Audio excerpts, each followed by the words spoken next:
Iniciar a gravar, tá? A partir desse momento, teoricamente, estamos na net. Deixa eu botar aqui, ó. Arrumei o cabelo. Botar Bonito. minha boininha. Não, e o legal dessa boina é que ao mesmo tempo tá falando, mano, eu posso ser o Galdério e eu posso ser o Godines também, se eu quiser. O que você acha? Coisa idiota. Gente, seguinte, deu de bobajada, tá? Vamos falar sério agora. E vamos falar sobre as revoltas regenciais, tá? Por que a gente vai falar das revoltas regenciais? Porque a gente está no período da regência, né? Período regencial que a gente comentou na aula passada. Esse período histórico que é um período de extrema instabilidade política. Tô gravando.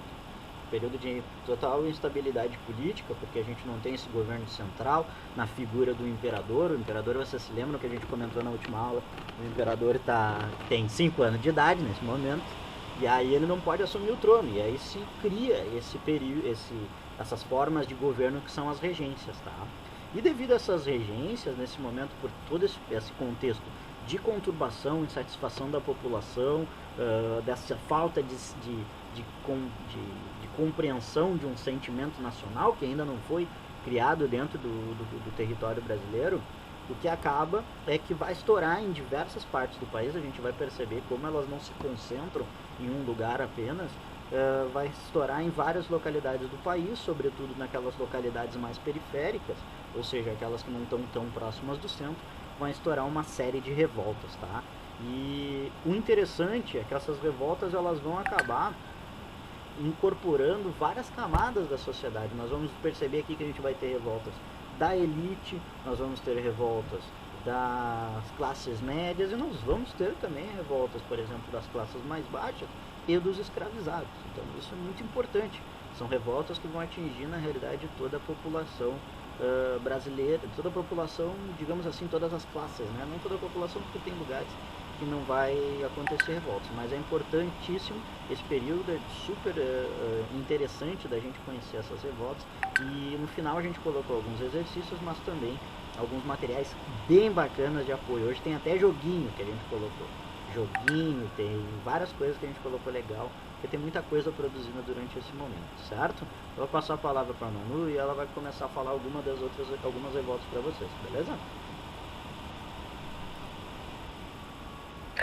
Isso aí, gurizada. Então, a gente vai ver algumas dessas revoltas que são as mais clássicas, né? Tem muitas outras, esse é um período cheio de revoltas, bem estável pro país. Mas a gente vai ver as principais, que geralmente caem mais na prova, que são maiores, enfim. Então vamos começar com a cabanagem, que é uma revolta que acontece na província do Grão-Pará. Tem ali esse mapinha que mostra o Grão-Pará ali comportando o Amazonas, o Pará, o Tocantins, vários estados hoje, né? Considerando a divisão política do Brasil hoje. Então, era uma província muito grande e importante para entender a cabanagem é que, além de ser uma província muito grande, ela estava mais perto de Lisboa do que do Rio de Janeiro. Então, considerando navegação e etc., era muito mais fácil para o pessoal do norte do Brasil dialogar com os portugueses, lá diretamente em Portugal, do que com o governo central que estava instalado no Rio de Janeiro, né? Isso que o Lucas estava falando, né? Das periferias do Brasil se revoltarem, é justamente por isso, porque o governo central estava muito longe. Então, a cabanagem, ela tem esse nome porque boa parte dos revoltosos eram pessoas, dos revoltados, eram pessoas que moravam em cabanas, que hoje a gente conhece como palafita, que são essas casinhas de barro bem precárias em cima dos rios. Então, se cair na prova e vocês enxergarem cabanagem, não lembrar, tentem lembrar de cabana. E em cima do rio, pense no rio Amazonas, sei lá, tá? Uma dica para vocês tentarem lembrar do que se trata, que vai facilitar um pouco.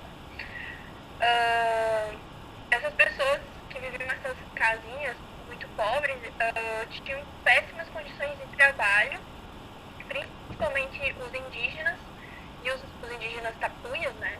A etnia tapuia, e os negros, tanto os escravizados quanto os libertos, né? Que era a base dessas sociedades mais exploradas. Mas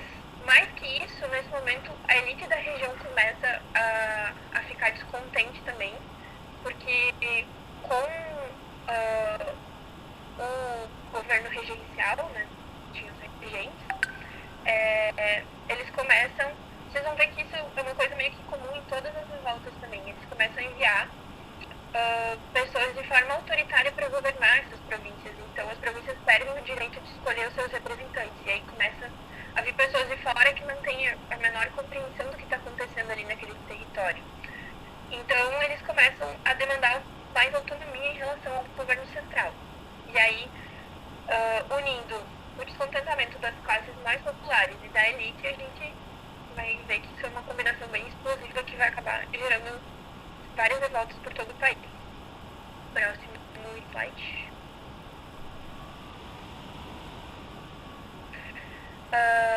Então, em 1833 é nomeado o governador Bernardo Lobo de Souza, e ele é um cara extremamente autoritário, que vai chegar falando assim, ó, quem não quiser concordar comigo vai ser preso ou vai ser deportado para fora do país.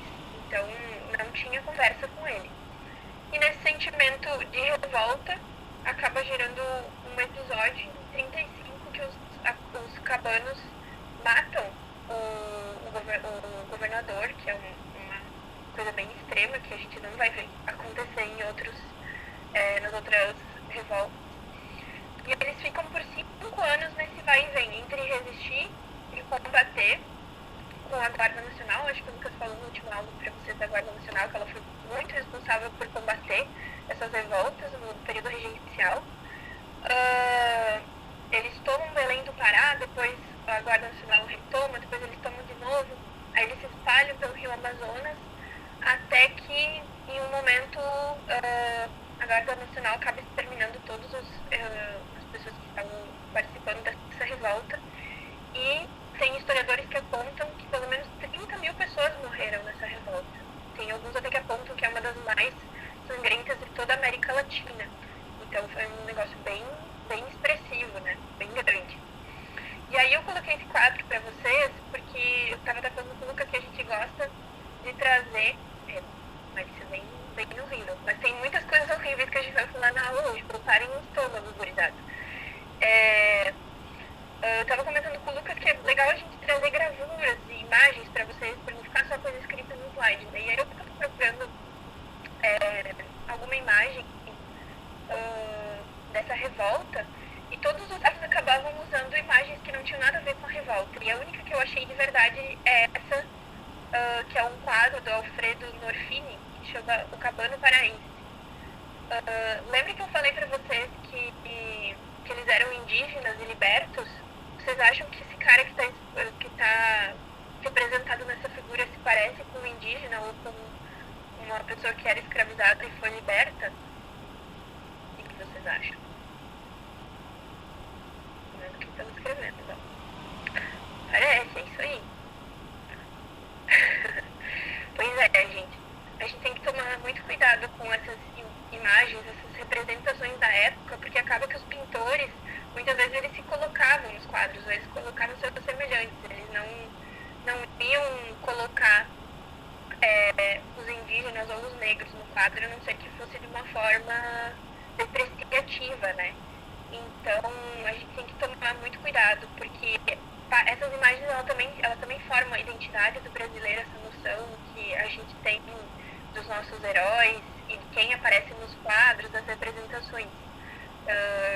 O próprio Tiradentes é um exemplo bem forte disso, né? Porque Tiradentes aparece muito com Jesus Cristo, mas se a gente for pensar que ele era um militar, ele não podia ter cabelo comprido, barba comprida. Então eles fizeram de forma proposital para que ele parecesse com Jesus Cristo. Quer falar, Lucas? E branco, né? Branco de olho azul no meio do sertão mineiro. As coisas que são imagens criadas, né, gente? E vocês vão entender muito, vai conversar muito com a revolta farroupilha aqui. Com a Guerra dos Farrapos isso também vai ter bastante grande. A gente vai ver depois. Então é muito importante isso que a Manu fazendo, esse imaginário, né? Esse imaginário dentro do contexto, a forma. Imaginem que nesse momento a gente não tem uma nação. A gente comentou na última aula, não existe a nação brasileira nesse momento. Isso tudo está sendo criado a partir desse momento.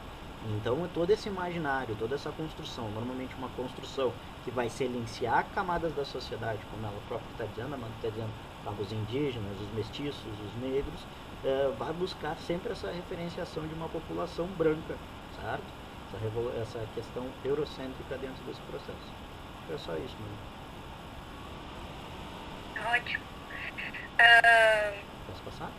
Então, é importante a gente fazer essa crítica de entender aí o Alex está comentando até do monumento, né, do Oscar Niemeyer, e essas pinturas mesmo, que essa exaltação da figura do brasileiro, do indígena, ela vai vir muito depois, porque nesse momento essas pessoas são indesejadas, elas têm que ser combatidas, elas têm que ser mortas, elas são torturadas. Então, a gente tem que ter noção que esse período que está construindo a nossa nação é um período que essas pessoas estão sendo mortas porque estão pedindo o mínimo de condições para sobreviver, para ter um lugar digno para morar, para ter condições dignas de trabalho, para acabar com a escravidão em alguns casos, que é um tema bem interessante quando a gente fala das revoltas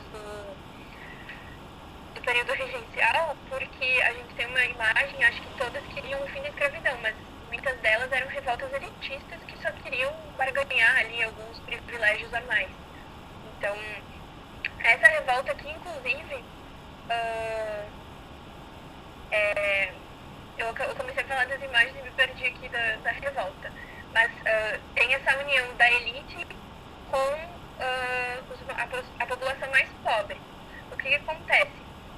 A partir do momento que ela começa a ser reprimida e que ela começa a perder força, os líderes, né, que assumiram a liderança, essas pessoas da elite que estavam pensando estrategicamente como fazer, eles começam a fugir e tentar negociar uma rendição com os governadores, né, falando assim, bom, eu me entrego, mas me deixa viver, não me mata, ou me prende, sei lá, mas não me mata.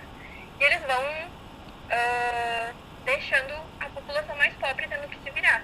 Então, logo em seguida que eles tomam Belém, esses líderes começam a sair, a população começa a ficar sozinha na luta sem ter pensado como faria para prosseguir, entende? Essas pessoas que estavam pensando como fazer a revolução estavam caindo fora e deixando eles sozinhos. Então eles resistiram 5 anos na raça, gente, porque tinha tudo para dar errado. Então são realmente grandes heróis, na minha opinião, tá? Porque isso é bem polêmico, essa questão dos heróis. Mas acho que da cabanagem é isso. Essa aqui é a cabanada, tá, gente? Ela não cai muito, mas é só pra gente trazer mais um panorama da diferença de revoltas que tinha. Porque essa aqui, diferente da cabanagem, ela aconteceu em Pernambuco e em Alagoas, e ela tinha um caráter extremamente conservador, porque eles estavam revoltados pedindo que Dom Pedro I voltasse para o Brasil.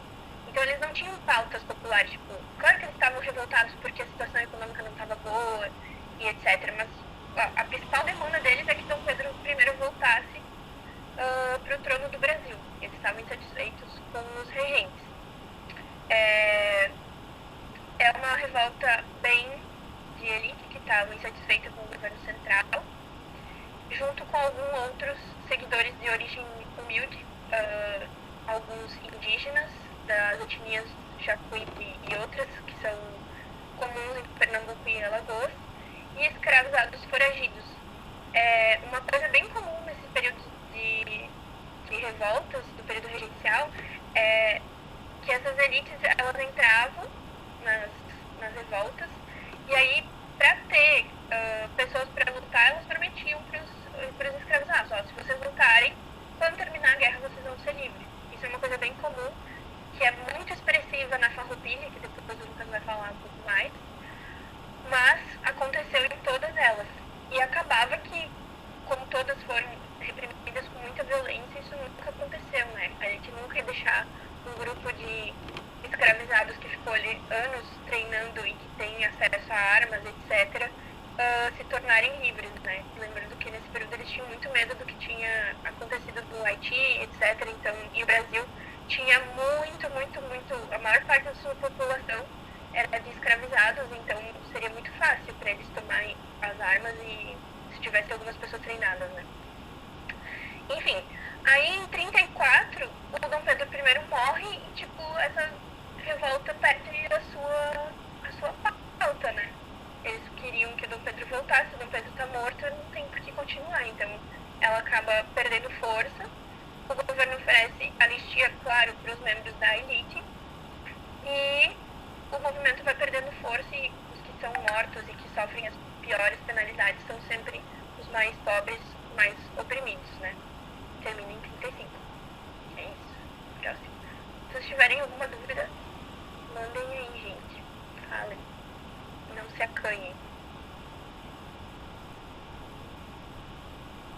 Acho que a próxima é do Malês, né? Isso. Essa, confesso pra vocês que essa pra mim é a mais interessante, que eu mais gosto. E que é essa revolta que aconteceu na Bahia. Ela tem um conteúdo bem diferente das outras, que muita gente não conhece. É uma revolta que foi feita basicamente por negros islâmicos que exerciam atividades livres na Bahia. Então ela vai contra toda aquela imagem que a gente tem do escravizado, né? Porque eles são escravizados e livres que são islâmicos, ou seja, que são da religião islâmica, né? E eles são trabalhadores urbanos, né? Que trabalham, que são chamados negros de ganho. Então eles eram alfaiates, pequenos comerciantes, artesãos e etc. É diferente daquele escravo que a gente pensa africano, que trabalha só no campo. Então é bem diferente. E aí Malê vem do termo da língua Yorubá, que é a maioria da origem étnica, de onde vêm esses escravizados, que significa muçulmano. E apesar da maioria deles serem livres, eles sofriam uma discriminação muito grande. Era quase impossível para eles ascender socialmente por serem libertos, né? Por ter essa marca da escravidão na sua trajetória. E aí, como eu estava falando antes, aqui isso fica super expressivo, porque 40% da população total de Salvador era de escravizados e seus descendentes. Então imagina se esse pessoal chega a tomar em armas. Isso é praticamente impossível para a Guarda Nacional conseguir conter, né? Uma revolta desse tamanho. Pode passar. O que motivou, além da discriminação racial, né, essa revolta, foi a questão religiosa, porque o Brasil tinha uma religião de Estado, que era a religião católica, e a partir do momento que qualquer pessoa pisasse no país era obrigado a se converter para a religião, a ser batizado e fazer todo esse ritual. E esses escravizados, eles eram islâmicos, então eles queriam ter a liberdade de fazer seu culto, de poder ler o Alcorão, etc. Assim como outros escravizados que eram de religiões de matriz afro também aderiram por essa questão religiosa, por reivindicar os direitos de liberdade de culto. E uma coisa muito interessante e única dessa revolta é que uma das coisas que facilitou muito a escravidão é que eles traziam pessoas de vários lugares que falavam várias línguas diferentes. Então era muito difícil para eles se comunicarem para conseguir planejar alguma coisa. Só que essas pessoas falavam árabe. Eles eram muçulmanos, eles liam e falavam árabe. Então eles conseguiam se comunicar, escrever bilhetes e organizar todo o plano da revolta em árabe sem que fossem descobertos. Isso facilitou muito. O problema é que eles foram descobertos antes que pudessem fazer qualquer coisa. Alguém foi lá e delatou eles, por isso que não deu certo. E eles foram violentamente reprimidos. Cerca de 200 foram presos e muitos outros foram mortos, né? E outros enviados ainda para a África, né? De volta para a África. Essa revolta, ela tem um valor muito importante dentro do que vai acontecer depois, porque o governo começa a ficar de olho, né? Porque tinha muitos outros escravizados islâmicos por todo o país, então eles proibiram a circulação de muçulmanos durante a noite e também a prática da sua religião, que já não era permitida antes, agora menos ainda.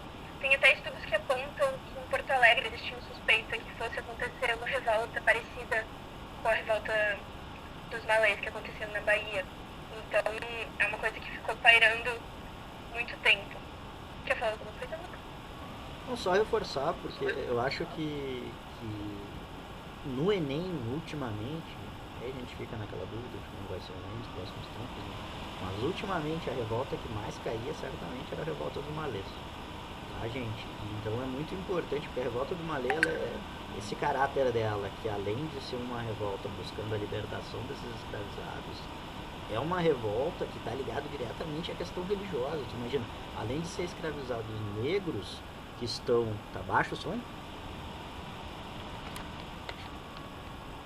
Ah, agora eu entendi porque tá baixo, porque eu tô sem microfone. Mas eu tava achando estranho que tava baixo só. Agora tá melhor? Ah, viu só? Ah, muito mangolão, tava com o microfone sem desligado, desplugado, agora que eu vi aqui do lado. Bueno, gente. É sim, aqui, agora sim o microfone tá funcionando. Mas bueno. Que eu tava falando? Dos escravizados, né? Então, esse teor extremamente específico dessa revolta, de ser uma revolta de libertação desses escravizados, e esse fator religioso que é extremamente importante. No joguinho esse que a gente vai disponibilizar para vocês, tá, não é um puta jogo, não pensa que vocês vão jogar um jogo de play, tá? É um joguinho de celular, vocês conseguem baixar tanto no celular ou no computador, e ele justamente ele conta essa história e muito apegado a essas especificidades da questão religiosa. Tá, gente? Então a gente recomenda um joguinho rápido ali para brincar um pouquinho, mas é interessante para verificar esse processo de como se deu o processo da revolta, tá? Acho que vocês lembram Ô Manu, só na verifica nossa. Ah, agora desculpa aí. se dá pra. Tá com eco ainda? Tá, né? Tá, acho que tá. Não sei. Digam aí, gente. Mandei no chat se dá pra gente ficar os dois com o microfone Tá ligado. com eco, né? Não, tá, eu acho que tá. Não. É... Lembre que a gente falou da expansão do Islã no norte da África, né? Então, essas pessoas que foram trazidas e escravizadas, elas passaram por esse processo de islamização lá na África. Só pra... Beleza, vou falar um de cada vez, então. Mas, só mais uma coisa importante sobre malês, pode passar enquanto isso, é que é uma das poucas revoltas que realmente era abolicionista, que queria o fim da escravidão. As outras, a gente tem que estar muito atento a isso. As outras tem casos de, tipo assim, ele prometer liberdade para os escravos que participassem, mas elas não tinham como objetivo o fim da escravidão, tá? Aqui eu só trouxe a título de curiosidade, eu vou passar batido que eu não quero demorar muito nisso também, mas são dois personagens super importantes dentro da revolta dos malês, que é a Luísa Marie e o Luiz Gama, que é filho dela, que são dois personagens super importantes dentro do movimento negro até hoje. Ela como uma mulher que, apesar de não ter muitos indícios da participação dela, tem alguns, mas não é comprovado. Ela aparece como uma das líderes da revolta dos malês. Depois ela vai para o Rio de Janeiro, então ela aparece em documentos no Rio também, participando de outras revoltas. Então ela foi uma mulher extremamente combativa, que lutou pelo fim da escravidão.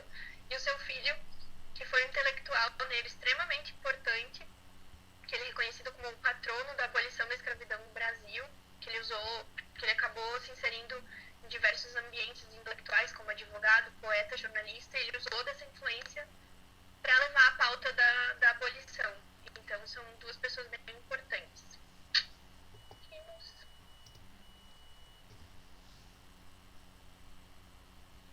A Sabinada. A Sabinada também é outra que acontece na Bahia.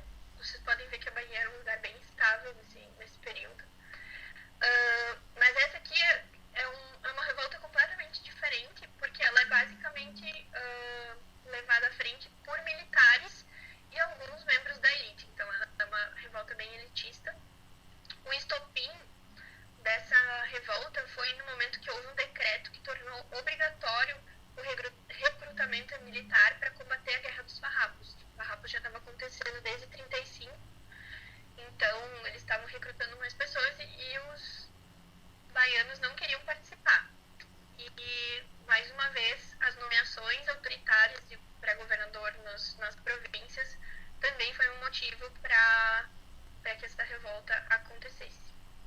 Pode passar, Lucas, por favor.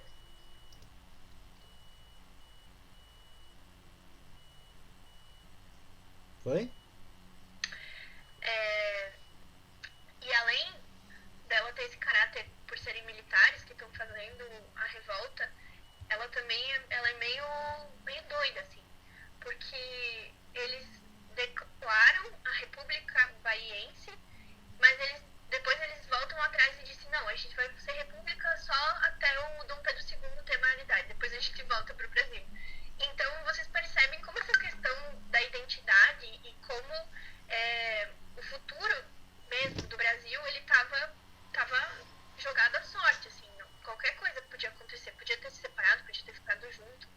Acabou que as coisas foram se desenvolvendo para ele ficar todo junto. Mas é um período de instabilidade em que as pessoas estavam debatendo e querendo escolher qual seria o futuro, né, político do Brasil. Se ia ser uma monarquia, uma república, se ficar tudo junto ou não. Esqueci de falar que estava no outro slide. Sabe nada por causa do líder, o João Sabino. Só para vocês se relacionarem. Francisco Sabino. Isso. O João é o outro. Mas o Francisco Sabino é o que dá o nome a Sabinada. A cidade de Salvador foi cercada e retomada pela Guarda Nacional. Muita violência, muitas mortes, muitas casas queimadas, violência para todo lado, né? Todas essas revoltas. Aí, mais de 2.000 mortes, mais de 3.000 revoltosos presos. Então, mais uma vez, reforçando aquilo que a gente estava falando sobre o caráter violento, né, com que a Guarda Nacional reprimiu esses movimentos de revolta. Próximo.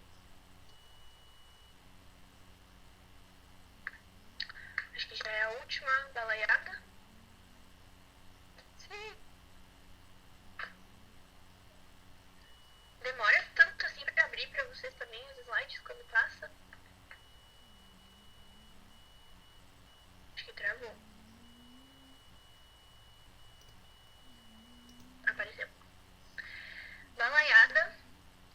Aqui tá demorando um pouquinho, por isso que eu fico meio perdida. Mas tá tudo bem, tudo sob controle. O Lucas travou aqui, né? Não, agora deu uma risadinha, ó. Tá, gente, balaiada. Essa é uma revolta que acontece no Maranhão. Ela tem um caráter bem popular, diferente da Sabinada. Os líderes eram homens pobres, mestiços, escravizados, e chegou a mobilizar 12.000 homens, que é muita gente, né? E um dos seus principais líderes é o Manuel Francisco dos Anjos Ferreira, ou somente Manuel Balaio, porque ele fabricava o balaio, né? Balaio, meu bem, balaio. A música do balaio, vocês sabem, né? Já que a gente tá falando de farroupilha. Tá. Eles eram oprimidos, né? Nenhuma novidade. O governo oprimia eles. E aí tinha essa administração conservadora que fazia várias atrocidades com essas pessoas mais pobres. Eles não tinham direito à cidadania nem acesso à propriedade da terra, que tem a ver lá com outra revolta que a gente falou, né? Não tem essa possibilidade de ascensão social. E aí o estopim, tem 2 estopins. O primeiro é a detenção do irmão de um vaqueiro chamado Raimundo Gomes, o cara preta, que foi um dos líderes, e o Manuel Balaio, porque suas filhas foram estupradas por um membro da Guarda Nacional, se eu não me engano. Mas foi uma pessoa dentro da administração pública que estuprou as filhas dele. Lá nas nossas recomendações de jogo, etc., tem um videozinho bem legal, que é um desenho animado sobre a balaiada, se vocês quiserem assistir, é bem divertido, tá? Pode passar. Aí, aqui aparece uma figura importante, que é o Lima e Silva. Vocês conhecem Lima e Silva? Aquela rua maravilhosa da CBI? Saudades da Lima e Silva. E vocês conhecem outra rua, bem legal, de Porto Alegre, que se chama Duque de Caxias? A rua lá do Palácio do Piratini? Vocês conhecem essas 2 ruas? Muito bem. Essas 2 ruas estão homenageando a mesma pessoa. Porque o Lima e Silva é o Duque de Caxias. Só que nesse caso aqui, ele era ainda Lima e Silva. Que vocês conhecem Viu? Conheço meu eleitorado, tá louco. É, Então, o Lime Silva era um cara que tava lá no. Ele era um nobre, tá? É, Da elite. E aí ele começou a participar da repressão dessas revoltas em todo o país. Ai, gente, foca nas revoltas. Esquece o carnaval que isso aí dá gatilho, pelo amor de Deus. Ai, ai. E aí, conforme ele vai conseguindo reprimir essas revoltas, ele vai subindo na hierarquia dentro do exército. Por fim, ele vai virar o Duque de Caxias, que vai ser bem importante aí depois na Farroupilha, você não vê. Mas ele ficou muito famoso mesmo com a Balaiada, que a Balaiada ele teve muito êxito na sua opressão. Isso até pra gente pensar, porque em Porto Alegre tem duas coisas homenageando esse cara.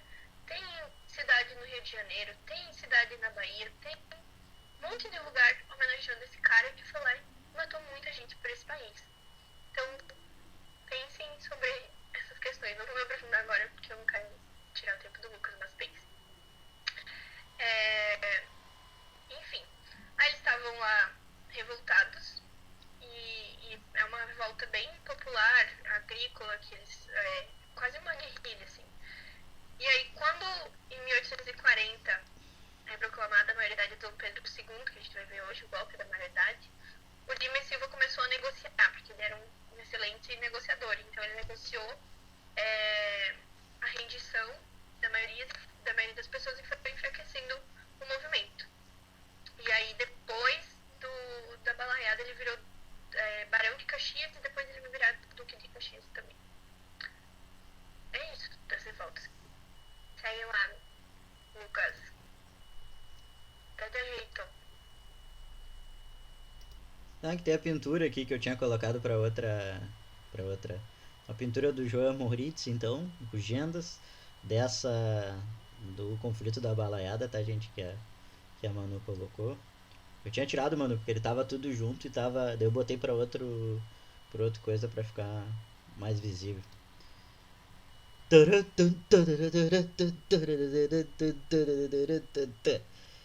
Chegou o momento!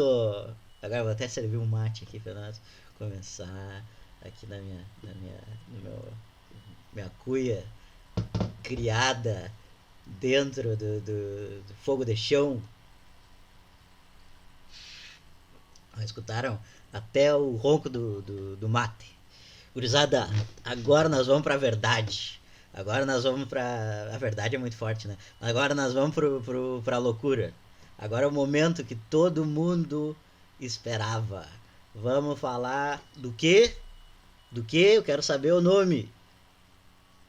O que nós vamos falar? Falem comigo. Podem abrir o microfone se vocês quiserem também. Falem pra mim o que a gente vai falar.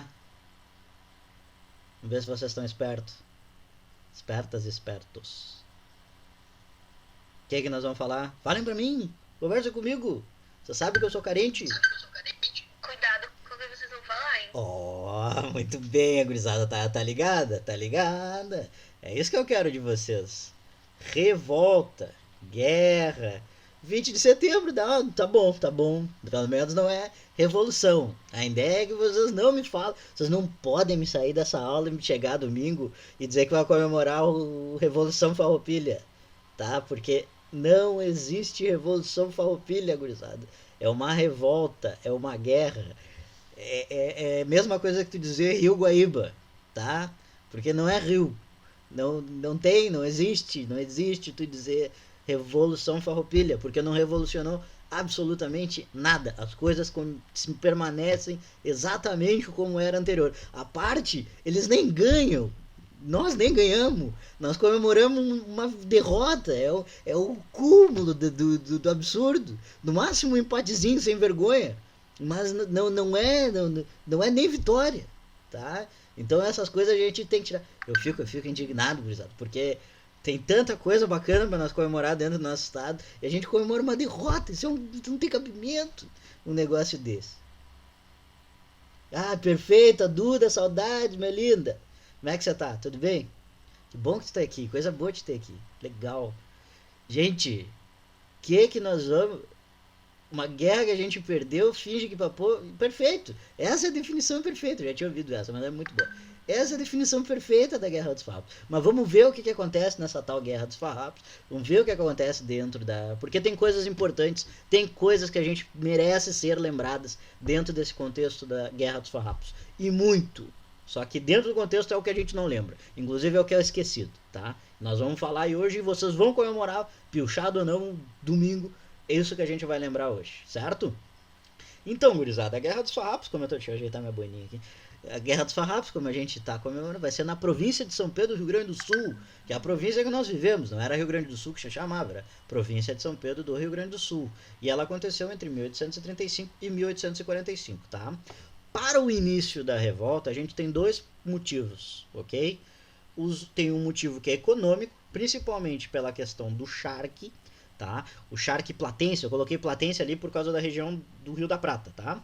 O charque platense, tanto argentino quanto uruguaio, tinha uma melhor qualidade. A diferença entre o 7 de setembro é a independência do Brasil, que também é uma sem-vergonhice histórica, e o 20 de setembro é outra sem-vergonhice histórica. Mas a gente vai discutir esse tipo de coisa. Mas, igual nos dois, tem coisas que tem que ser comemoradas, tá? Só que normalmente a galera comemora... É meu. Não, é meu. Desculpa, gente. É que eu tô com ele aberto aqui, que eu botei pra... Deixa eu tirar aqui pra ficar mais fácil. Aí. Deu, agora não vai tocar mais. Desculpa. Perdão. Gente, seguinte. Então a gente vai ter esse motivo econômico, que é essa questão do charque, tá?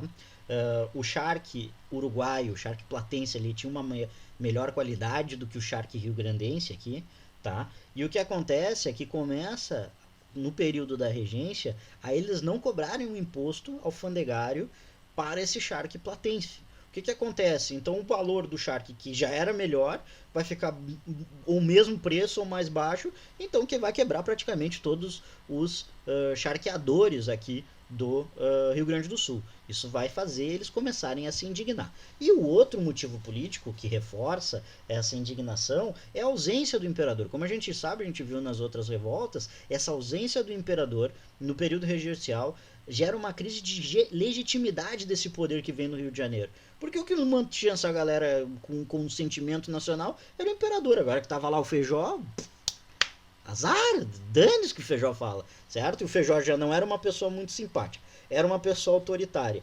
Então, a partir disso, eles começam a se revoltar contra a autoridade dessa regência, tá? E o que leva a ser o estopim, digamos assim, é um cara que o Feijó vai mandar aqui pro Rio Grande do Sul para ser o presidente da província. Lembre-se, em outro momento que vocês viram, isso também aconteceu em outras revoltas, tá?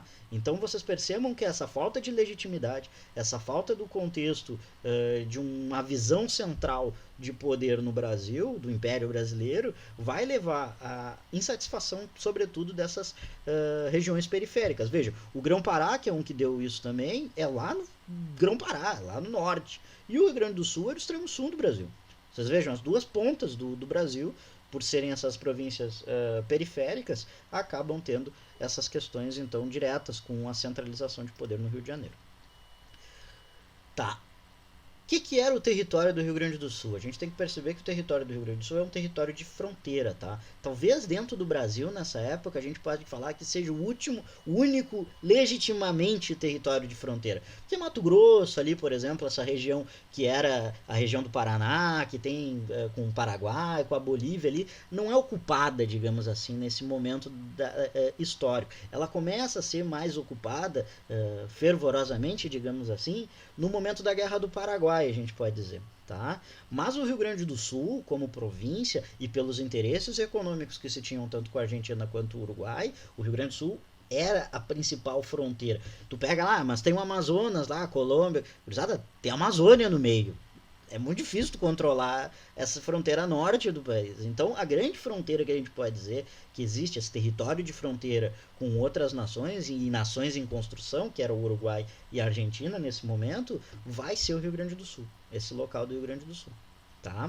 Então, o Rio Grande do Sul era um local de um ponto estratégico militarmente extremamente importante. certo? E isso vai se dar de duas maneiras, principalmente. Da Guerra da Cisplatina, que a gente viu aqui comigo e com o Marcelo, em 1828, que gerou a independência do Uruguai, beneficiou muito a elite agrária do Rio Grande do Sul, principalmente pela venda do charque do mercado interno, estimulando a produção das charqueadas, que já existiam desde o final do século XVIII, mas agora vão se desenvolver ainda mais. Por que estimula? Porque o principal provedor de charque saiu do Brasil, não é mais anexado ao país Brasil. A gente se lembra que a Cisplatina, o que hoje a gente conhece como Uruguai, era anexado ao Brasil, fazia parte do Brasil, certo? E um outro fator que contribui também é que o próprio tráfico de escravizados para o Uruguai termina, porque o Uruguai, quando se torna independente, também se torna, abole a escravidão, certo? E o Brasil e o Rio Grande do Sul não, porque faz parte do Brasil.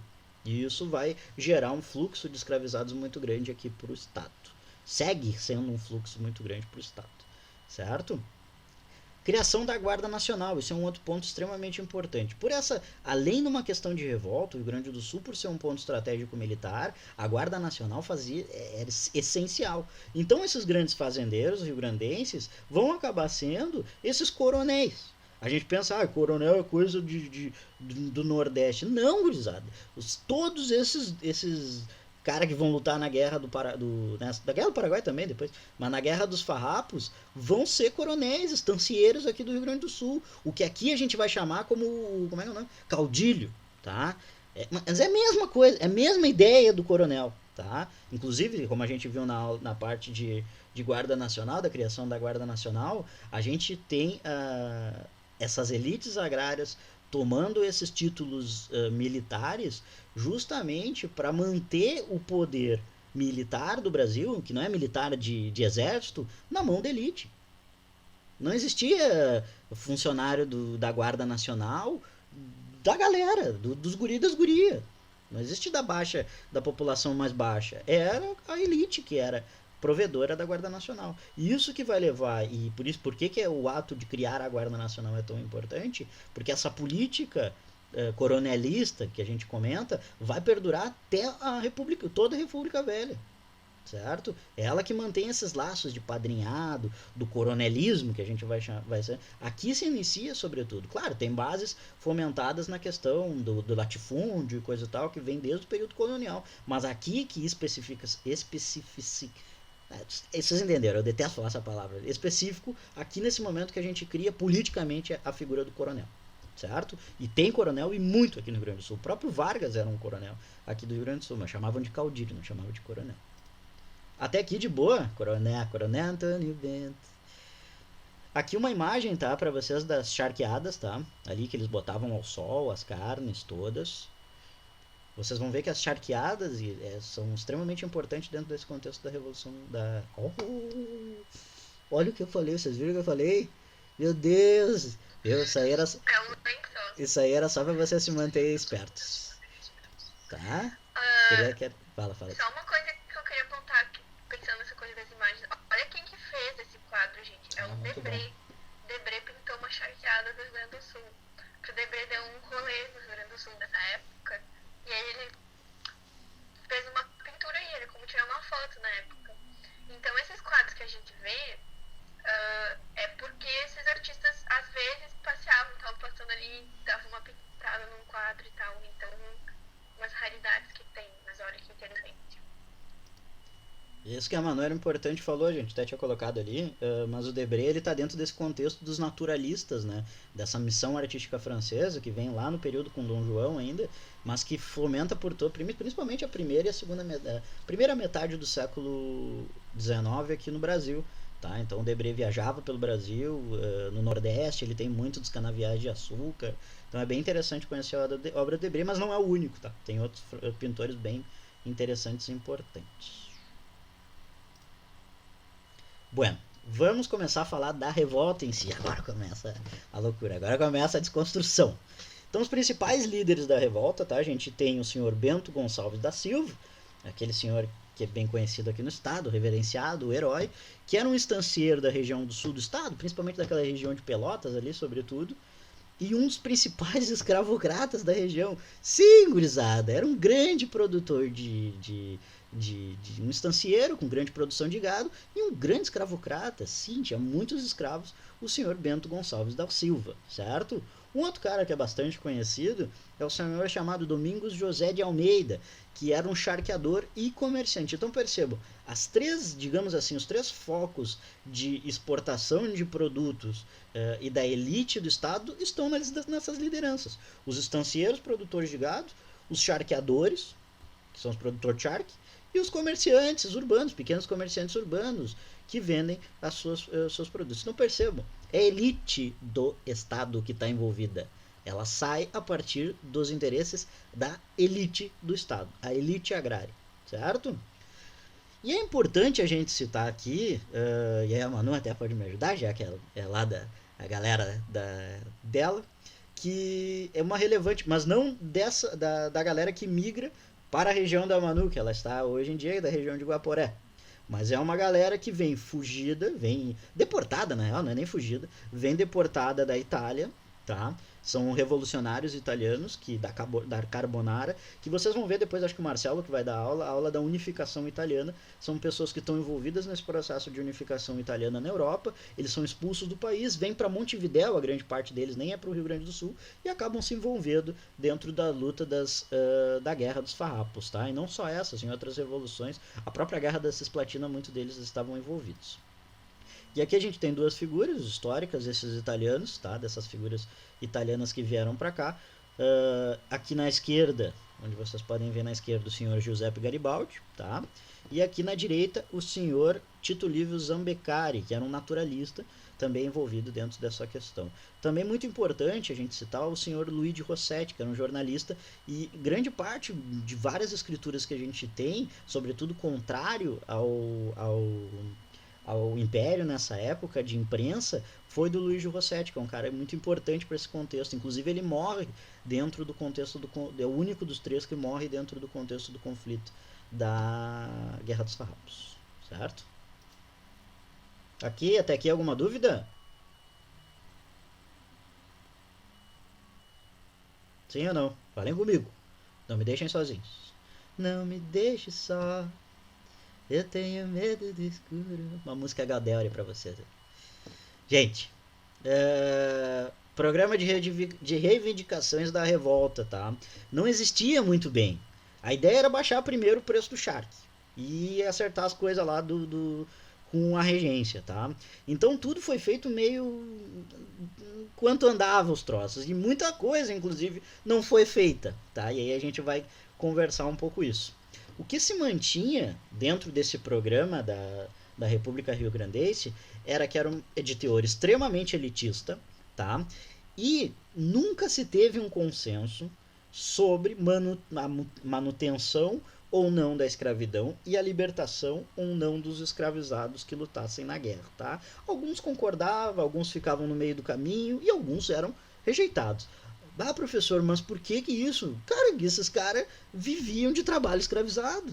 Grande parte desses produtores viviam de trabalho escravizado, certo? Quem produzia nas charqueadas, quem produzia dentro da estância eram os escravizados, ou os gaúchos, que eram esses trabalhadores, uma coisa que a gente tem que desconstruir também, que eram esses trabalhadores livres que perambulavam, normalmente mestiços, de indígenas, também de população negra, que normalmente perambulava a trabalho pelo Pampa, certo? Gaúcho não é o que hoje virou o estancieiro, que é a figura branca. Depois a gente vai ver algumas fotos no final, mas a figura branca, o gaúcho, ele era um tropeiro, ele era um andante, um andarilho, certo? À procura de trabalho nas estâncias do Pampa, não só aqui no Rio Grande do Sul, mas também na Argentina e no Uruguai, tá?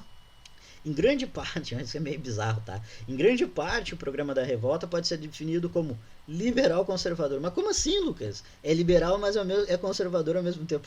Bem-vindo ao Brasil e mais, bem-vindo ao Rio Grande do Sul, gurizada. Aqui só esse tipo de coisa acontece. Que tu pode ser liberal, na questão de liberal economicamente, mas conservador nos costumes. A gente tá aí, né? E tá vendo esse tipo de discurso até os dias de hoje. Certo? Então, conservador em manutenção da escravidão, conservador em manutenção da igreja comandando, conservador mas também liberal na questão de não vamos interferir o governo dentro dos direitos do produtor da propriedade privada. certo? Então essas congruências que batem uma na frente do outro que a gente vê até os dias de hoje, não só em terras gaudérias. Até aqui alguma dúvida? Posso tocar ali? Estão gostando? Falem comigo. Conversa comigo.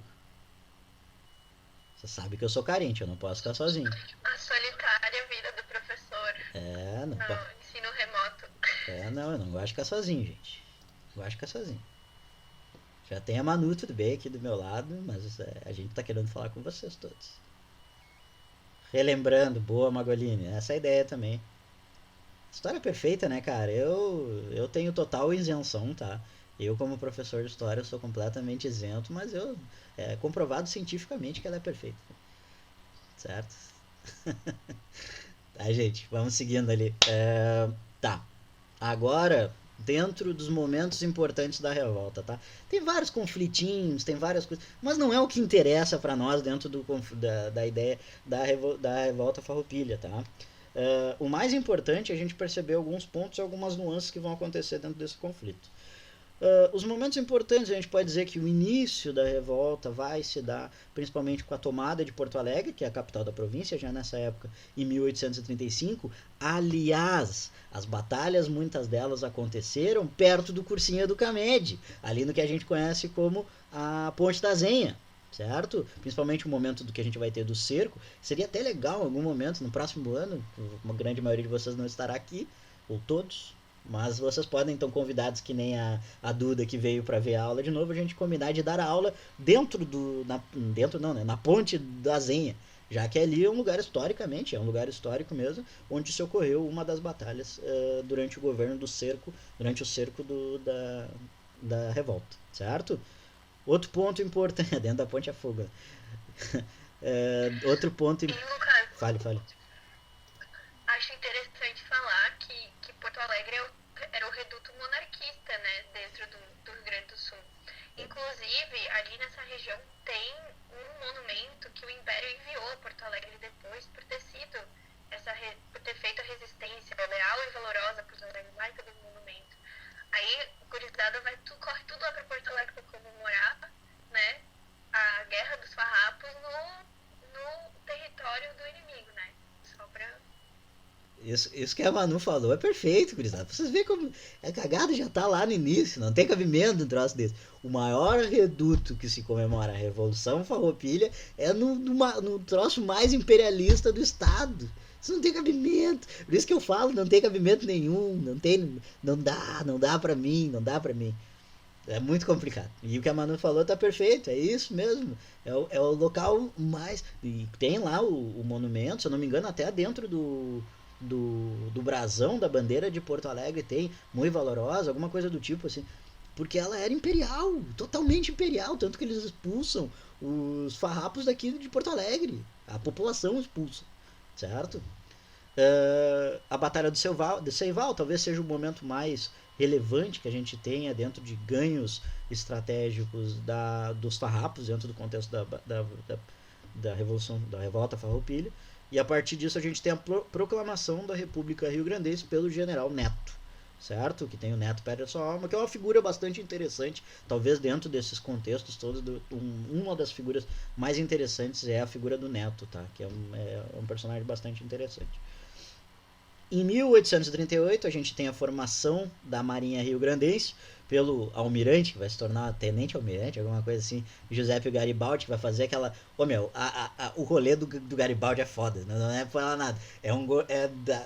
A gente tem que admirar um pouco também. O louco sai de Tramandaí, saiu ali do centrinho de Tramandaí com 2 navios na cola, atravessou e foi até...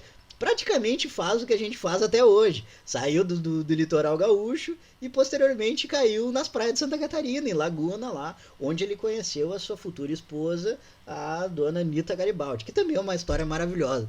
Não tem como dizer que não é. A história do Garibaldi dentro tanto do contexto da Revolta Farroupilha, mas depois também no contexto da unificação da Itália, é muito bacana, muito bonito. E aí eles conquistam Laguna em 1838, tá? Formando o que é a parte da revolta dos farrapos em Santa Catarina, que é a República Juliana, que durou muito pouco tempo também, tá? A partir então de 1840 vai se perder força nos territórios conquistados pelos farrapos, eles vão perdendo, se perde a adesão da população, se perde territórios, mas principalmente pela chegada do senhor Antônio de Lima e Silva, o que famoso que seria depois futuro Duque de Caxias, que vai assumir o comando devido a seu sucesso, como vocês viram com a Manu na balaiada, vai assumir as tropas do Império, ok?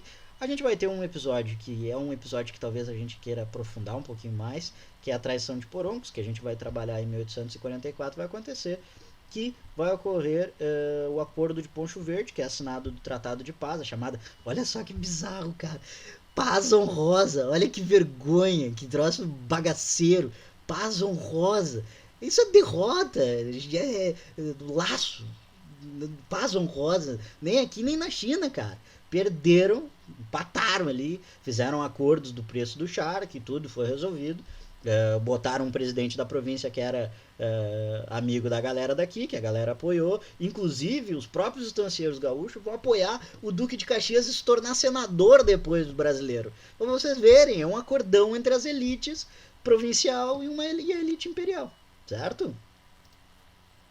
Aqui botei uma fotinho da Anitta, que é um personagem fantástica, tá, gente? Vocês, se algum momento, acho que em Laguna tem museu.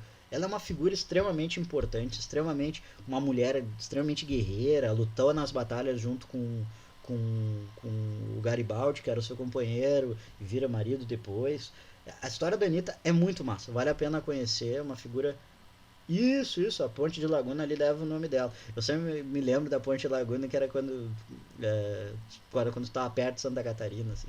E aí tinha a Ponte de Laguna. É muito bonito lá. Vale a pena conhecer a história da Anitta, tá? E é uma figura que meio que se tornou mística, tanto que vira nome de rua, nome de cidade, tudo aqui dentro do estado, porque virou esse romance dos dois, realmente uma história muito bonita. Se torna uma figura, esse imaginário também que a gente criou dentro da cultura gaúcha, né? Certo? Quer falar alguma coisa, mano? Eu só queria falar, não sei se tu vai falar, mas só pra gente atentar, como o Lucas estava falando ali desse acordão, né? Se a gente for comparar com as outras revoltas, nenhuma outra revolta teve um acordão.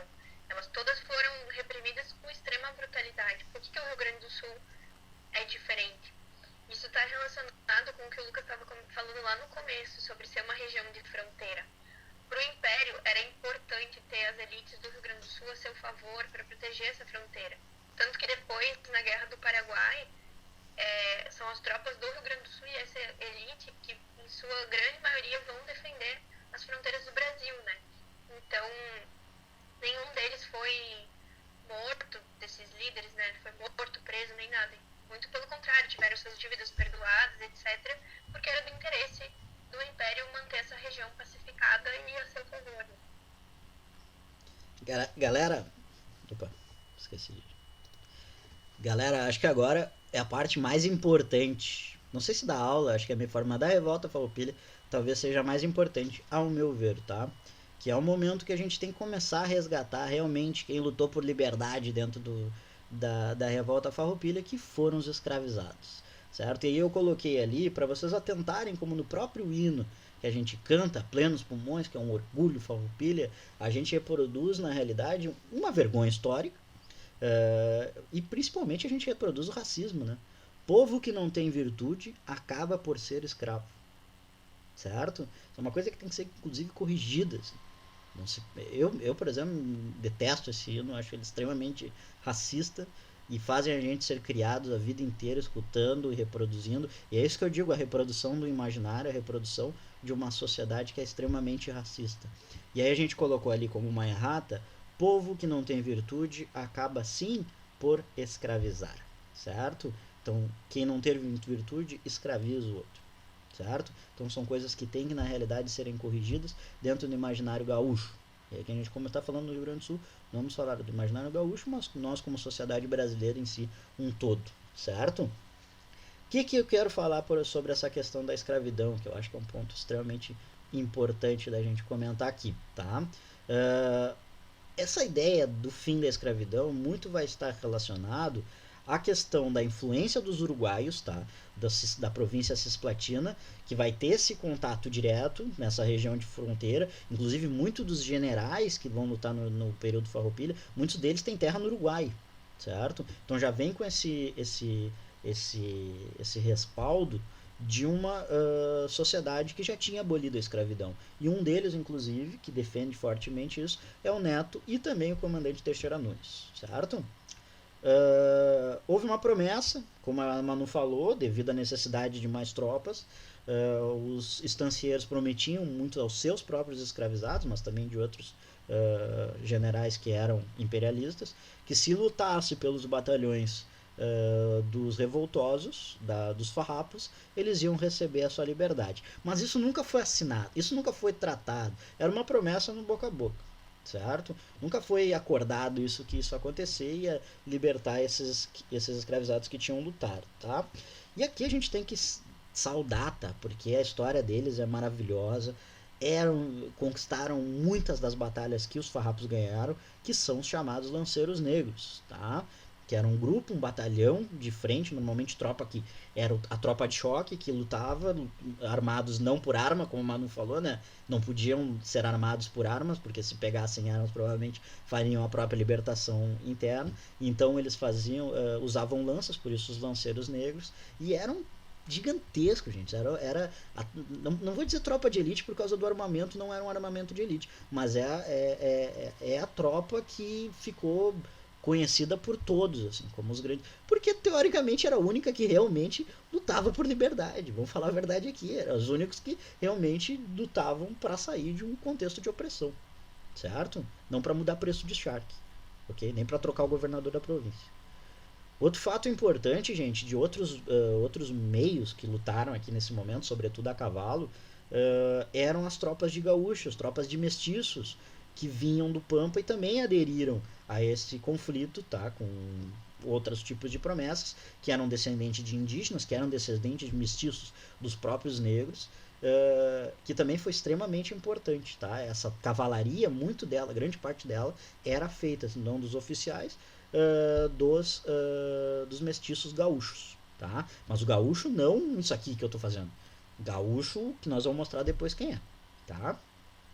Nas negociações de rendições dos revoltosos com os imperiais, um ponto ainda ficava em questão.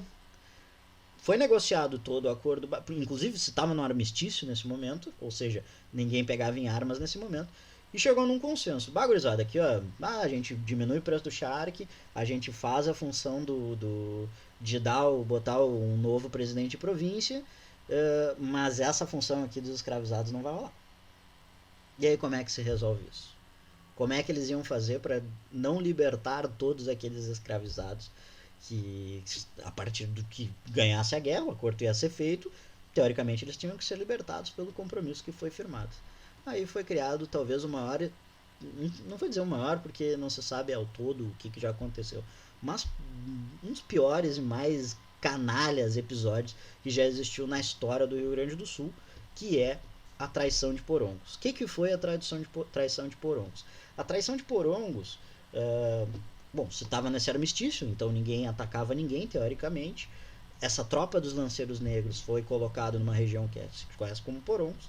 Nessa região, o general, que era o Davi Canabarro, mandou desarmar todos esses lanceiros, e na calada na noite, ele deu a posição onde estavam os lanceiros para um coronel, que agora eu não me lembro quem é, mas não é o Moringue, é um outro coronel, eu não me lembro quem é.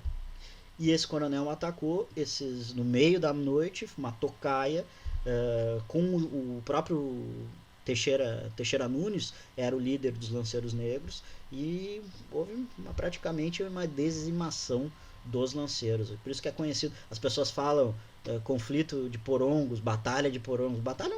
Desculpa o nome, batalha o cacete, né, gurizada? Tu tá com os caras armados, bem posicionado, em posição de tocaia, sabendo onde tu tava, vocês desarmados. Isso é massacre, isso é traição. Traição dos farrapos com os lanceiros negros. Então, essa questão da escravidão foi resolvida a partir do que a gente chamou de traição dos Porongos. traição de Porongo, certo? Aqui, gente, e a Manu conseguiu para nós, muito bem, uma carta de documentação para vocês falarem, se alguém falar para vocês, mas isso aí não existe, isso aqui a gente trouxe um documento para vocês verificarem, um documento do Lime Silva para um general, alguma coisa, um tenente, não me lembro quem é um tenente, carta reservadíssima de Caxias, Duque de Caxias, para o coronel Francisco Pedro de Abreu, que foi o cara que atacou, esse mesmo. E aqui temos a gente sublinhou alguns. No conflito, poupe sangue brasileiro quanto puder, particularmente de gente branca, da província ou índios, pois bem sabe que essa pobre gente ainda nos pode ser útil no futuro. Ou seja, índios e brancos poderiam ser, mas os negros, elimine, certo? Vocês percebam, gente, percebam. Isso é importante a gente ver. Vocês estão vendo um documento. Ali, ó. Não receie da infantaria inimiga, pois é ela de receber a ordem do ministro e do seu general em chefe para entregar os cartuchos sobre pretexto de desconfiança dela. Se Canabarro ou Lucas, e aqui não sei quem é, pode ter até meu sobrenome, porque meu sobrenome é Lucas também, mas eu não sei quem é, tá? Que são os únicos que sabem de tudo, foram prisioneiros, devem lhe dar a escápula, certo? Então se criou toda uma narrativa para que fizessem esse ataque de Porongos. A gravidade desse secreto negócio que nos levará em poucos dias ao fim da revolta desta província, certo? Então vocês percebam, o próprio Duque de Caxias está enviando um documento mostrando o processo de traição, certo? Inclusive, cara, eu tenho uma história muito louca, assim, bem quando eu estava iniciando a dar aula e tal. Eu sei que está no final, vocês topam ficar mais um pouquinho, porque eu acho importante a gente ficar um pouquinho mais, terminar essa aula hoje, porque é um assunto importante. Eu sei que vocês devem estar cansados, mas é um assunto importante. Mas eu dei aula para um gurizão e eu ia dar aula justamente desse conteúdo. E aí tava eu com um piazinho, acho que 7ª, 8ª série, alguma coisa assim. E aí eu vi que o sobrenome do piá é Canabarro. Que loucura, coincidência, né? Daí fui dar aula, não sei o que, dei toda a aula, falei a aula como se fosse a aula sim, mas cuidei, né? Cuidei, certo, não sabia o que acontecia. E aí no final da aula o piá chega pra mim assim, ô senhor, me diz uma coisa, tu conhece alguém que tenha meu sobrenome do período da revolta farroupilha? Daí eu, conheço, já preparando, né, que cagada, que merda, já me preparando. Aí o guri, professor, e tu acha que tu acha dele? O que tu pode me dizer sobre ele? Daí ele falou, porque minha família nunca se toca nesse assunto. Vejam só que loucura, né? A minha família nunca se toca nesse assunto. Daí eu, fiquei naquele ponto, imagina, eu dando aula, uma aula particular pro guri, tendo que falar do tataravô, sei lá quantos, que foi um dos maiores bandidos da história. Então, daí eu consegui dar uma enrolada ali, consegui falar que teve isso, que aconteceu isso, e que o guri não tinha nada a ver com a história. Mas que foi isso que aconteceu durante o período da história, né? Mas essas profissões de historiador nos coloca nessas, né, mano? Nos coloca nesses momentos, assim. Mas foi um grande aprendizado, né? Imagina, eu tava falando do Davi Canabarro, um descendente da minha frente. Assim, então foi bem louco e legal que o guri tem essa visão, né? Também de querer procurar, querer saber e de encontro com o pensamento da família, né? Digo da família, mas não de contra, mas querer saber mais e tem uma posição crítica, né? Já se cria uma posição crítica sobre o descendente dele. Mas só querendo falar essa historinha. Consequência, então, do conflito, gente, pra gente terminar a aula de hoje. Não, mentira, tem algumas coisas ainda pra gente falar, mas não é muita coisa, tá? Consequências do conflito. As fontes são bastante controversas, tá, gente? Não se tem um padrão muito bem. Mas se acredita que em combate tenha morrido nesses 10 anos cerca de 5 mil pessoas. Em combate, ela é uma guerra que não morre tanta gente. Por exemplo, em 3 anos de Revolução Federativa, 2 anos de Revolução Federativa, morre mais de 10 mil pessoas. Certo? Então, em combate, ela não é uma revolução que mata muita gente, digamos assim. A própria balaiada que a gente viu ali, as outras revoluções, a cabanagem lá no Grão-Pará, ela é muito mais mortífera, digamos assim. Tô dizendo que isso é bom, que isso é ruim, mas só para vocês perceberem em questão de dimensão. Mas questão de mortes e doenças e coisas do tipo fome que vai gerar durante esse trabalha com 40 mil mortes no 10 anos de conflito, tá? Pessoas que ficam, de alguma maneira, são influenciados pelo conflito do da Guerra dos Farrapos, tá? O Tratado de Poncho Verde, então, resultou numa adequação do preço do charque, que era o que eles queriam no início, além de uma troca do presidente de província. Então, teoricamente, os revoltosos conseguiram o que queria. Como a gente comentou ali, um grande acordão entre a elite daqui e a elite do Império. A manutenção da escravidão na província se manteve e há poucos registros do que vai acontecer com os escravizários que sobreviveram nesse conflito. Alguns se tem esses indícios que foram junto com o general Neto e se tornaram livres no Uruguai, porque no Uruguai tu vai ter no século XIX uma fuga muito grande de escravizados no sul do Rio Grande do Sul, do Rio Grande do Sul com a fronteira com o Uruguai, tá, gente? Porque tem essa coisa justamente o fim da escravidão no país. E os outros que voltaram a ser escravizados e vendidos, sobretudo, para o Rio de Janeiro, tá? Muitos foram vendidos para lá. Aqui, gente, acho que talvez seja o ponto mais que a gente quer conversar, tá, com vocês, que é importante a gente observar essa questão histórica, eurocêntrica e racista que a gente tem na questão da revolução, que eu botei entre aspas, né, da Revolução Farroupilha. Primeiro que não é revolução, e segundo que é um absurdo a gente comemorar o que a gente comemora, tá? Então o que a gente propõe aqui para vocês? O conflito vai ser uma reivindicação de uma elite insatisfeita com os rumos econômicos do Império. Então não tem nada dessa questão de liberdade, de se libertar. Até muitos dos revoltosos, eles não eram nem a favor da emancipação. Eles queriam encontrar outras alternativas que mantivessem o Império, certo? E aqueles realmente que a gente quer que a gente, dentro dos 20 de setembro, a gente comece a cultuar a imagem, a gente comece a cultuar os feitos e a luta verdadeiramente por liberdade, são outros personagens que historicamente, aí, devido a questões raciais, devido a questões eurocêntricas, devido a questões de gênero também, porque as mulheres também foram importantes dentro desse conflito, mantendo a base, sobretudo, das fazendas, das tropas, em toda a própria Anitta, a figura da Anitta é uma figura importante, mas as mulheres negras também tiveram uma importância, mulheres mestiças também tiveram importância, relevância dentro desse conflito. A gente propõe para vocês que esses personagens acabem sendo retirados da história, tá, gente? E quando a gente fala na revolta farroupilha, na comemoração do 20 de setembro, a gente não quer que isso termine. A gente quer que o que seja comemorado sejam essas pessoas que lutaram bravamente pela sua liberdade, porque isso é importante a gente ressaltar, certo? Então a história como dos gaúchos, que está aqui, ó, como a figura dos gaúchos, isso aqui era gaúcho. Isso aqui é o gaúcho, certo? Não é eu. Até eu fazer uma parada artística agora. Não sou eu. Ó, larguei, não sou eu. Não é lenço, não é coisa. O gaúcho, gurizada, é isso aqui. A origem do gaúcho é isso aqui, ó. Eu tinha combinado com a Manu que nós ia fazer essa parte mais. Mas o gaúcho é isso aqui. É essas pessoas aqui que é o originário do gaúcho. Eu até posso mandar outras fotos para vocês que eu tenho que são bem bacanas, certo? E, gente, a gente tem que lembrar então dessas memórias dos mestiços gaúchos e dos lanceiros negros. Aqui eu coloquei uma coisa que é muito importante, que muitos, e aqui respeitando obviamente o meu lugar de fala, tá, gente, como homem, como branco, mas é importante a gente sempre ressaltar e trazer essas pessoas, porque existe aqui dentro do Rio Grande do Sul essa ideia de que não existe população negra, esse silenciamento da população negra gaúcha.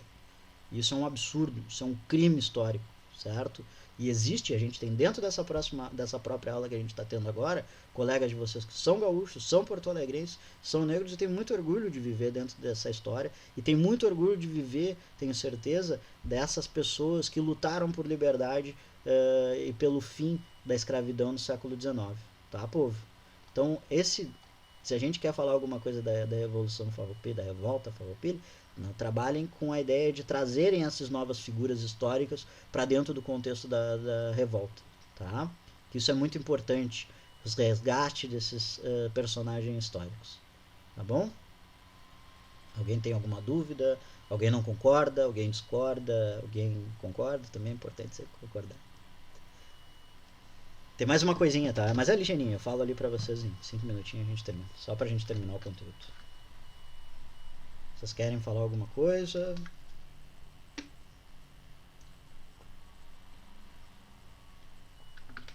Gostaram da revolta farroupilha? Vista de um outro ponto?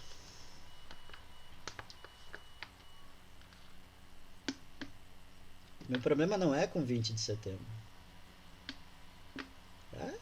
Isso acontece bastante. Porque essa população é silenciada. E essa população, além de existir, resiste diariamente. Ou vocês andam na rua, a gente vê. Então, isso é uma construção, e a gente vai ver depois, uma construção do silenciamento da população negra no Rio Grande do Sul. Que não é só no Rio Grande do Sul, tá? A gente já comentou até aqui.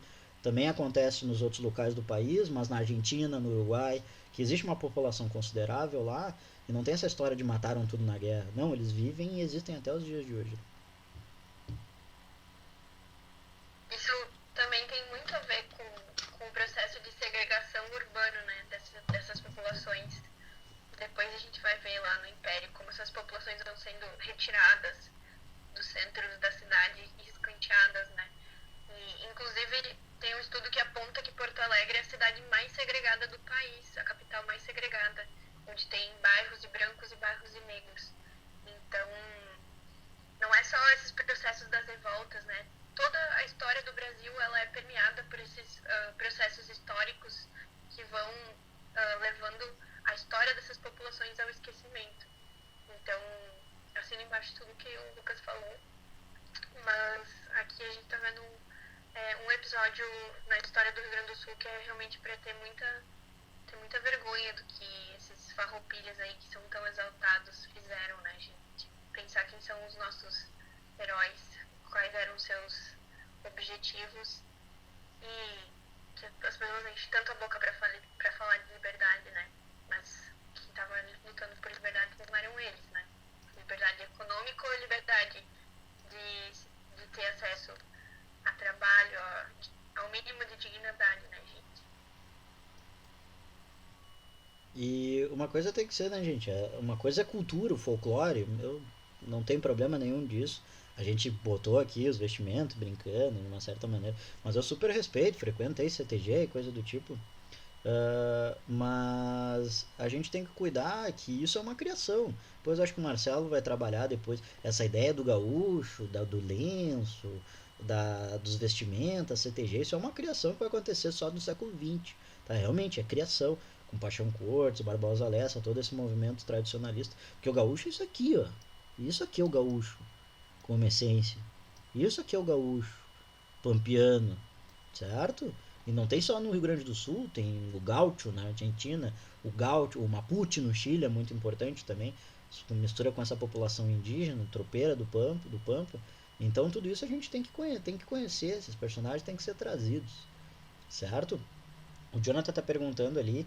Só comentar ali o que a Rayana falou. Obrigado, Duda. Te agradeço. Fiquei muito feliz de tu estar aqui hoje com a gente. É muito importante, muito legal voltar. Não a vê-los, né? Porque a gente está nesse momento estranho. Mas é muito importante a gente ter esse retorno e tá sempre convidado quando tu quiser voltar, tá, querido? A Rayana ali perguntou no comércio e mídia do RS não aparece gaúchos negros. Cara, não é só na mídia. Olha o que é Gramado. Eu acho Gramado, desculpa, eu tenho um problema muito grande. Tem alguém de Gramado aqui? Não. Eu tenho um problema muito grande de Gramado, cara. Aquela parada de rota romântica. Tu vai no site da rota romântica, tem escrito no site, faça esse exercício. O local, como é? Um pedaço da Europa no Brasil. Olha que coisa colonizada, que coisa ridícula, cara. É um absurdo isso. E a galera vai lá com aqueles castelinhos, não sei o quê. E toda a Serra Gaúcha é uma terra indígena. A terra de origem indígena. Dos Caigangue. A galera tá lá até hoje lutando por seu espaço. Mas tem historiadores, inclusive amigos, não, amigo meu, acho que da Manu também, que estão fazendo um resgate bem interessante da população indígena nessas localidades, que também tem uma considerável população negra, que se diga a verdade, existe, essa população tá lá, essa gente tá lá, certo, gente? O Jonathan perguntou sobre a questão do... Em algum momento tu viu algo sobre alguma influência externa, além dos gaúchos do Império do Brasil? Como assim, Jonathan? Não consegui pegar muito bem a tua pergunta. Se puder refazê-la. Ou se a Manu conseguiu entender também. Quiser.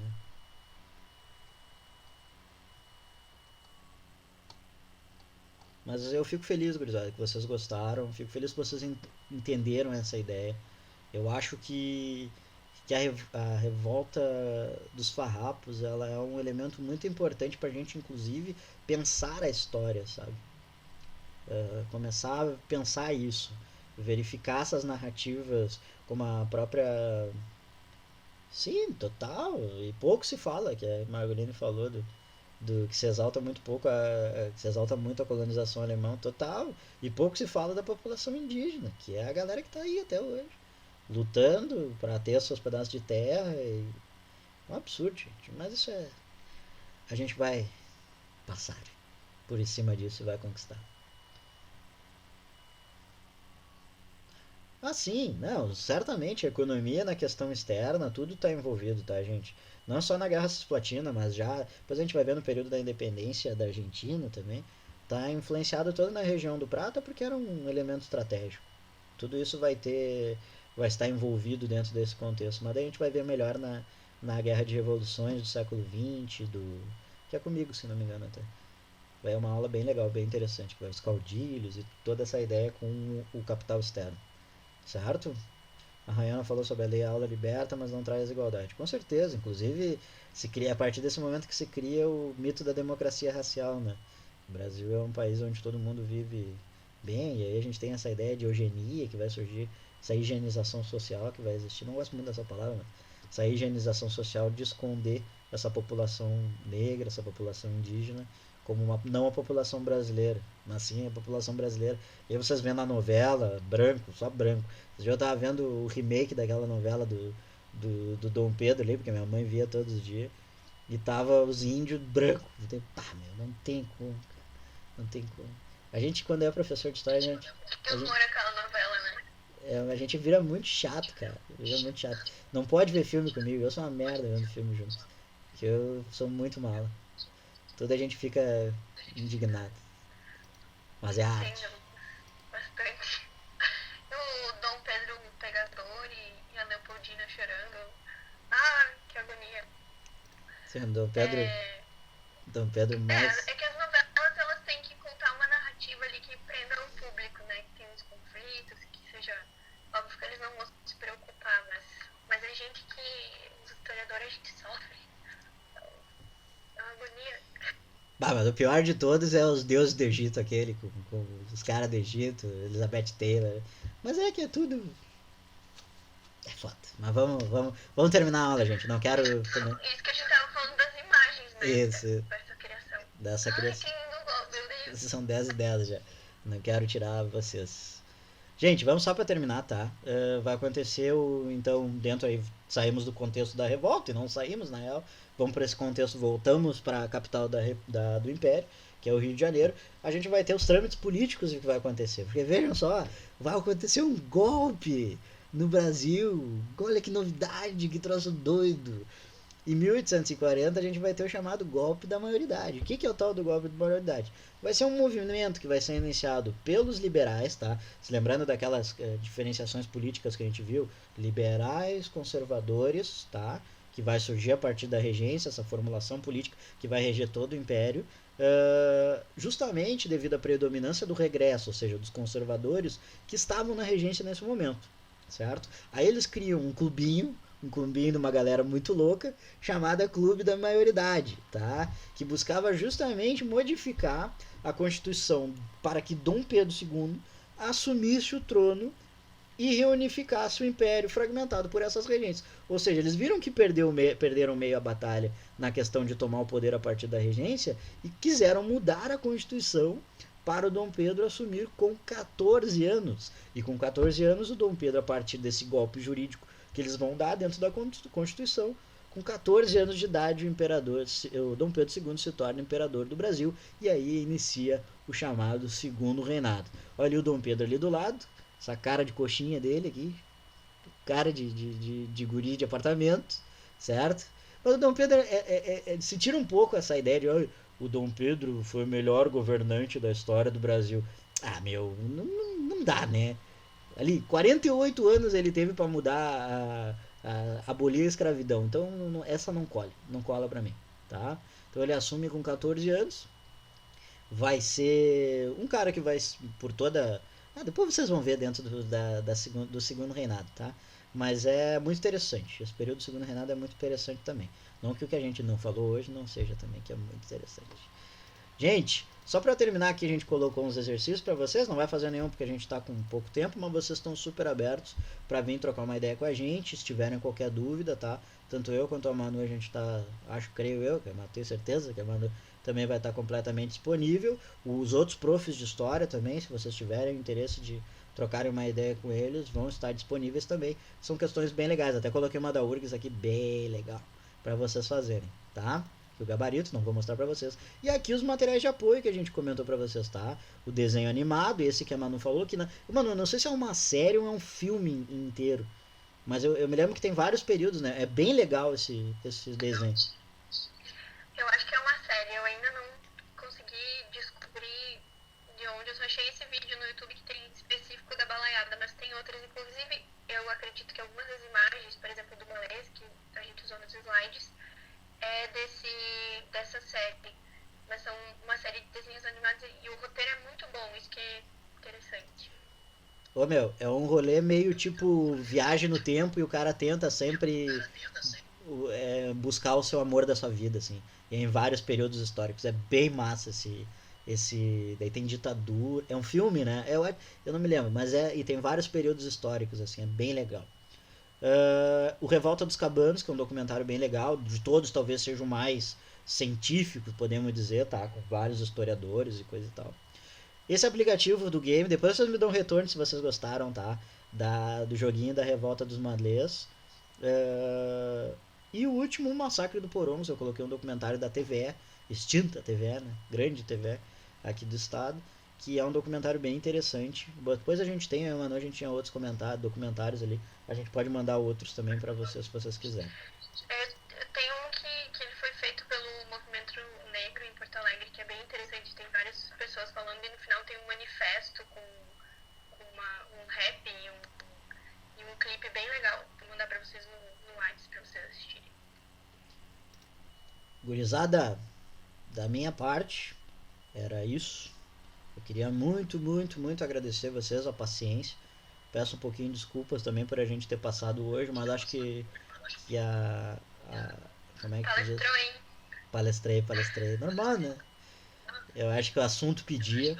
E acho que caiu bem. Pior que a gente nem combinou esse rolê de ser próximo da data da Revolta Farroupilha, né? E acabou caindo meio junto, então. Bem junto não, totalmente junto, né? Então foi muito legal. Eu agradeço muito a oportunidade, falar para um público tão maravilhoso. Uma pena que a gente não pôde fazer isso ao vivo, né? Porque eu tô morrendo de saudade de vocês. E. Mas isso tem bastante já. Eu sou um cara envergonhado. Eu gosto de falar pros meus amigos, só pra vocês. Só pra minhas amizades. E aí eu fico entre nós. Mas tem bastante conteúdo legal no YouTube. A Manu pode fazer, pergunta pra Manu se ela não quer fazer. Mas eu sou envergonhado pra YouTube. Não, eu sou super envergonhada também. Pior que tô. Mas isso aí, gente. Queria muito, muito, de verdade, agradecer. Que a gente começa a fazer essa reflexão, né? De pensar a revolta farroupilha a partir de uma visão e trabalhar com esses heróis, que realmente são heróis, verdadeiros heróis que lutaram pela liberdade, que são os lanceiros e são os gaúchos também. E as mulheres também que estiveram envolvidas dentro desse conflito. Então, muito obrigado. Um beijo grande para vocês. Desculpe qualquer coisa. E estamos aí sempre abertos para quando vocês quiserem a gente trocar uma ideia, tá? Um beijão grande no coração de vocês e feliz, salve sempre os lanceiros negros e os gaúchos aqui do Rio Grande do Sul. Deixa a Mano falar um pouquinho, se despedir de você. Isso aí, gente. Obrigada. Semana que vem eu tô de volta com o Bruno. Vamos seguir o conteúdo, então vejo vocês em breve. Obrigada pela paciência, pelo carinho, pela atenção. Pensem no que a gente falou. Quando forem pra Lima e Silva, tomar umas lá na Lima e Silva, ó, se liguem que é esse cara aí que merece essas homenagens nossas aí, da nossa